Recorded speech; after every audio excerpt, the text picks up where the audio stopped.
Welcome back to Africa Live. Thanks for staying with us. South Africa has one of the most unequal education systems in the world, according to Amnesty International. It is characterized by crumbling infrastructure, overcrowded classrooms, and relatively poor educational outcomes. These issues brought together key players for the inaugural Education Indaba in Johannesburg, which looked at solutions to challenges facing the sector. CGTN's Julie Shire reports. Kagiso Trust has worked in rural communities for 25 years, identifying and strengthening gaps in South Africa's education system. It's extending the conversation nationally through an inaugural Education Indaba to look at reforms needed to fix inherent challenges that stem back to apartheid. For many years, we have been testing/implementing education interventions in districts that are underperforming. We have seen success, relative success in some, great success in some. Results are sustainable in some of them. And we have come to a point to say that we're not the only ones in the space.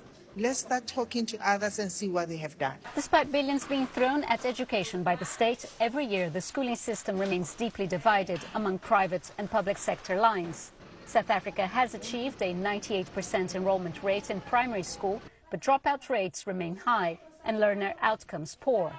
While they might have their matric qualification, what they don't have is the socialization around the world of work, and there is part of the curriculum that does that, but I think with the focus on content in those last 3 grades, not enough attention is paid to those building blocks of preparing young people for work. COVID-19 dealt a further blow to progress made over the last 30 years. Experts agree that it may mean going back to basics to find lasting solutions. We believe an important priority is focusing on the early grades, because if we build those foundations of good literacy and good numeracy understanding, we're going to have to do less remedial work along the way. I think if we got it right there, we're keeping a lot of learners in schools. We're making sure that people don't grow up or go through the system with mediocrity, because they already know that they're failed. Renewed political commitment, investment and widespread collaboration is needed to shake up the ailing education sector.